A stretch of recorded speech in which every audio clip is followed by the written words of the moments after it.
become a serial killer? For those of you who do not know her, Eileen Wuornos was tried for the murders of 7 men and found guilty. She was executed by the state of Florida in 2002.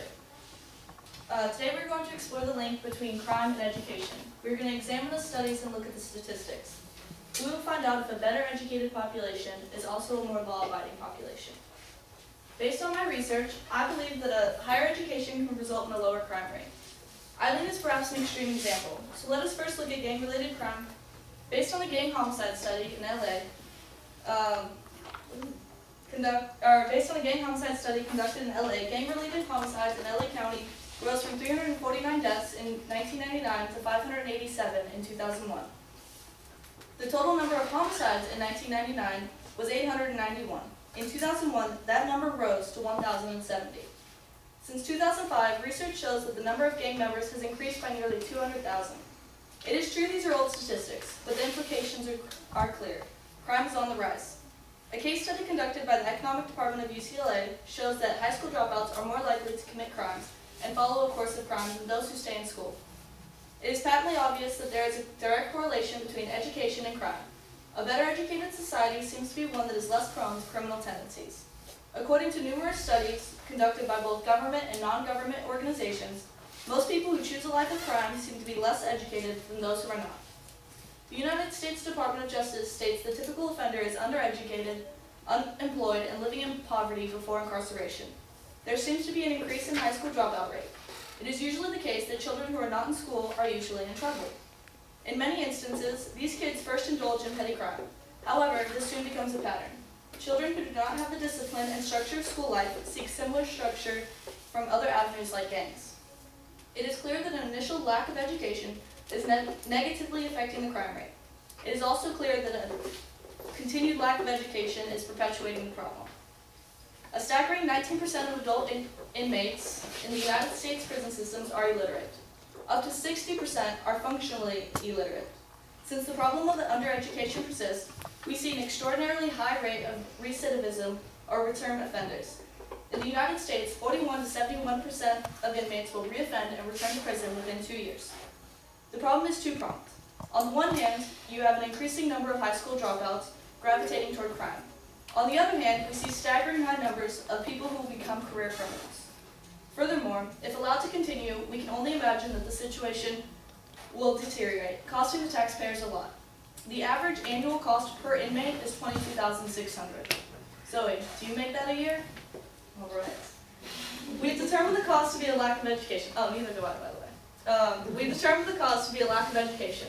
Keywords in the U.S. Department of Justice study are living in poverty before incarceration.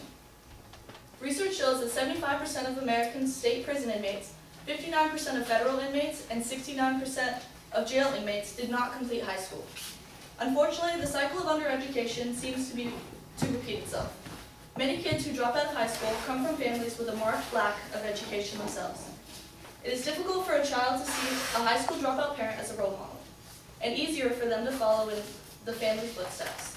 The lack of education contributes to a life of poverty. This then leads to incarceration, which then leads to more incarcerations. It is obvious that this cycle needs to be broken and quickly.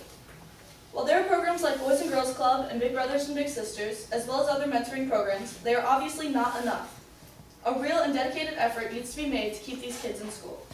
As we stated above, it costs $22,600 per year to maintain a prison inmate. It only costs an average of $9,644 to educate a student. Given the fact that it costs less than half the money to keep kids out of prison, then we have to ask ourselves, why is more not being done?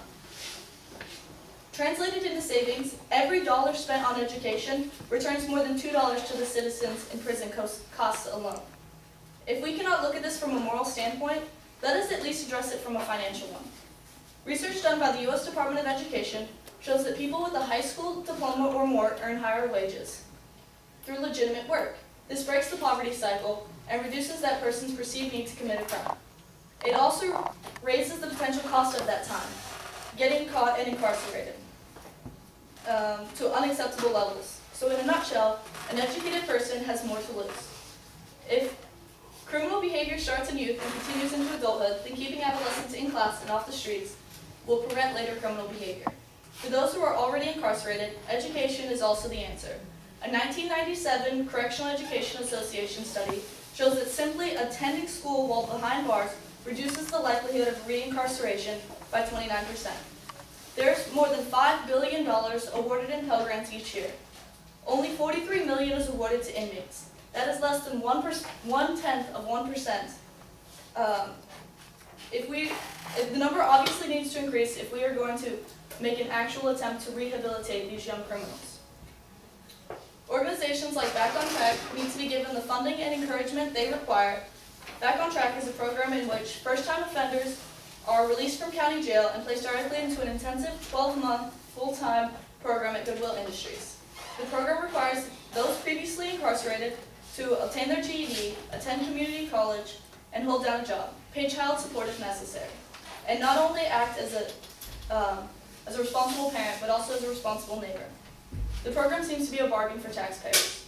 Last year, $7.1 billion went toward housing and feeding inmates. There was a more than 50% chance of these criminals returning to jail after being released. For every $1 spent on Back on Track, the city of San Francisco saves $5 in jail costs alone. The solution is simple yet complex. Government at every level needs to ensure a higher number of high school graduates into society. Simply put, a higher number of high school graduates would mean a lower number of criminals. A mere 10% increase in male graduation would reduce national murder and assault by 20%, motor vehicle theft by 19%, and arson by 8%. We have the cause, the problem, and the solution. We need to act immediately so as not to compound this already existing issue. The financial benefit is patently clear. The moral one is too. We as a country, and more microcosmically, we as a society, need to ask ourselves one simple question. Who does the future of the United States rest on?